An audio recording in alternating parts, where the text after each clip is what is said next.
En la fiesta anual de la empresa repartieron obsequios de broma. Parte 2. Recuerda seguirme y darle like a todas las partes para subir las historias completas. Atentamente, no soy nadie. Palabras exactas. Testigos presentes. El nombre del médico que nos había atendido. A las 10 de la mañana del día siguiente, mi teléfono vibró con un número desconocido. Era Brenda Liam. Su tono había cambiado de forma notable. La máscara de triunfo engreído había desaparecido, reemplazada por algo que se esforzaba mucho en no parecer pánico. Necesitamos hablar. Buenos días, Brenda. Annie fue a cobrar el billete esta mañana. Esperé. El banco la mandó a verificación. La lotería dijo que se detuvo. Dijeron que el billete es falso, un regalo de broma, que ningún premio está asociado a ese número. Qué lamentable, dije. Silencio de 3 segundos exactos, Liam. El tono ahora era completamente diferente, conciliador, casi suave, lo cual en Brenda era tan antinatural que resultaba perturbador. Tú sabías que era falso desde el principio. Era un regalo de la fiesta de la empresa, un billete de broma, se los dan a todos. ¿Y no dijiste nada? Intenté decírselo. Annie me pateó la espinilla y me dijo que tuviera dignidad. Otro silencio más largo. Liam, escucha. Todo lo de ayer fue una reacción exagerada. Annie estaba emocionada y no pensó con claridad. ¿Por qué no vienen los dos a comer hoy y hablamos tranquilamente? El divorcio ya está firmado, Brenda, pero no es definitivo todavía. Todavía hay tiempo para que tengas buen día. Colgué. Annie llamó 40 segundos después. No atendí. Llamó 3 veces más en los siguientes 20 minutos. Al cuarto intento, atendí sin decir nada. Liam. Su voz era irreconocible. 5 años de matrimonio me habían enseñado cada variación de su tono, y este era uno que no había escuchado antes, desprovisto de todo el andamiaje que normalmente usaba. Necesito que vengas. ¿Dónde estás? En el banco. Me dijeron que el billete no vale nada. Que es falso. Una pausa. Liam. Yo no. Anoche gasté $480 en el club. Dylan puso el resto. Pero las tarjetas están canceladas y yo no tengo efectivo, y el banco dice que el billete no tiene ningún valor. ¿Y Annie qué? Firmaste los papeles del divorcio esta mañana.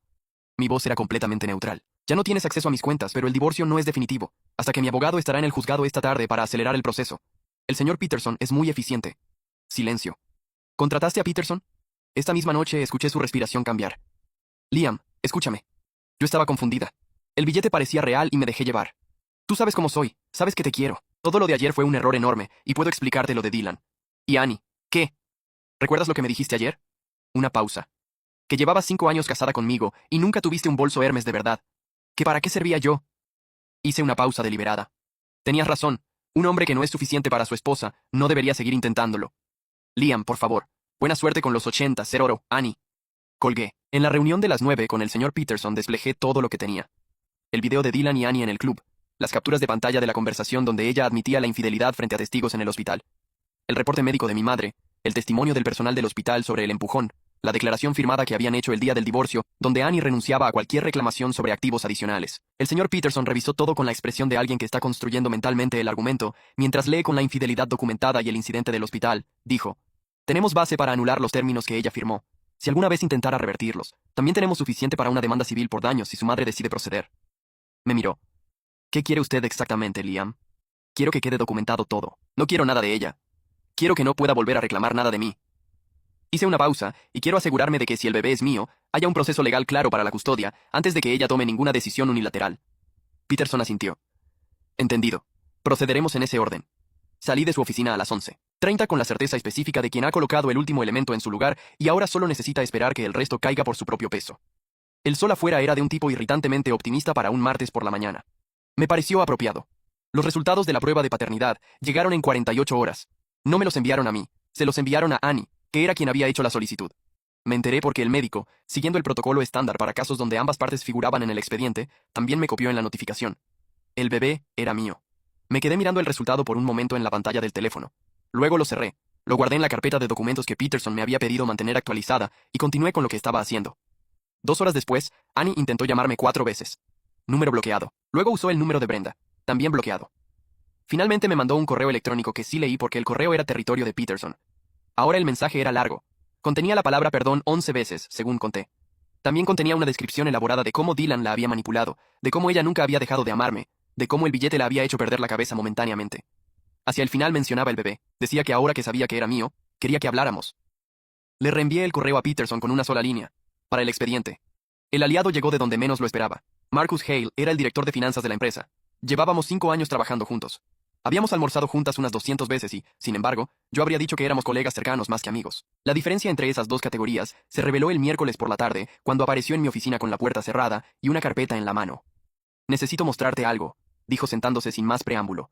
La carpeta contenía capturas de pantalla, Conversaciones entre Dylan y 3 personas de diferentes departamentos de la empresa. Dylan preguntando, con distintos niveles de sutileza, ¿quiénes sabían exactamente de qué se trataba el regalo de broma de la fiesta? ¿Cuántas personas habían escuchado la explicación del organizador del evento? Si había algún documento interno que describiera el billete como falso. Lo miré cuando empezó a preguntar. La mañana después de la fiesta.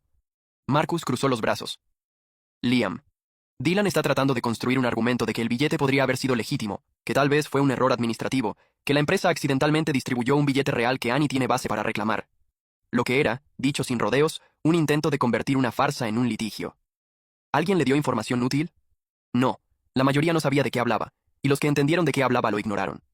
Marcus me miró directamente, pero necesitaba saber que lo está intentando y que hay personas en este edificio que recuerdan perfectamente que el organizador explicó que eran billetes de broma antes de repartirlos, incluido tú.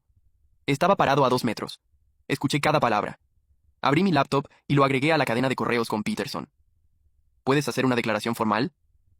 Ya la redacté en el camino, dijo. Y sacó una segunda hoja de la carpeta. Ese era Marcus Hall, alguien que llegaba con el problema y la solución en la misma mano. La preparación tomó el resto de la semana. Peterson consolidó el expediente, la declaración de Marcus, los testimonios de otros 4 colegas que habían escuchado la explicación del organizador, el contrato del evento que especificaba explícitamente el carácter humorístico de los billetes, los registros médicos de mi madre, el video del club, las capturas de los intentos de Dylan de recopilar información interna. Paralelamente, el departamento de comunicaciones de la empresa me pedía que confirmara la fecha para el anuncio oficial de mi nombramiento como director general. Había pedido retrasar la comunicación pública 2 semanas por razones personales. Ya era momento de confirmar. Fijé la fecha para el lunes siguiente. Lo que Annie y Brenda no sabían, lo que Dylan no sabía, lo que nadie fuera de la sala de directivos sabía todavía, era que el nombramiento venía acompañado de algo más. La empresa había decidido salir a bolsa en el trimestre siguiente.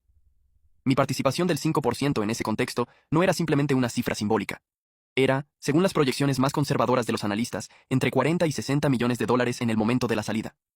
Había pasado 5 años construyendo eso en silencio, sin mencionarlo en casa porque los números todavía no eran definitivos y porque Annie nunca había preguntado con genuino interés cómo iban las cosas en la empresa. Sus preguntas sobre mi trabajo siempre habían terminado en el mismo punto. ¿Cuánto iba a ganar? ¿Cuándo iba a ganar más? ¿Por qué no ganaba más? Ya ahora iba a ganar más. Solo que ella ya no estaría ahí para verlo.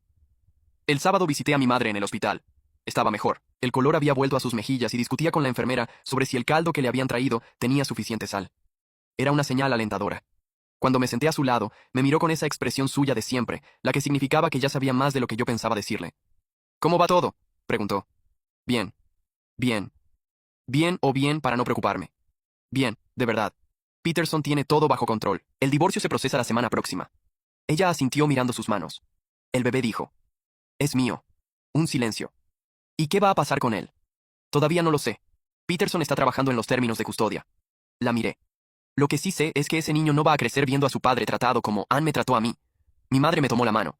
Cuando la vi por primera vez, dijo, alimentando esos gatos en la calle, pensé, esta chica tiene buen corazón. Le dije a tu padre que tenía buen corazón. Yo pensé lo mismo. Nos equivocamos los dos.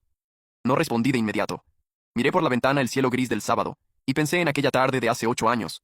Annie con una bolsa de croquetas agachada en la acera, rodeada de 4 gatos que se le subían encima. Yo pasando por ahí por casualidad, y quedándome parado más tiempo del razonablemente explicable para un extraño. 3 años cortejándola, 5 de matrimonio y un billete de lotería falso había sido suficiente para mostrar lo que había debajo de todo eso. No era que Annie hubiera cambiado, era que yo nunca había visto con suficiente claridad lo que siempre había estado ahí. La persona que alimentaba gatos callejeros y la persona que empujaba a una anciana en un hospital podían ser la misma persona. El mundo era más complicado que los cuentos de hadas que yo había elegido creer durante 8 años. Esa era la parte que más costaba acomodar en algún lugar del pecho, no la traición, la ingenuidad propia. El lunes por la mañana, la empresa publicó el comunicado oficial. No era un anuncio discreto.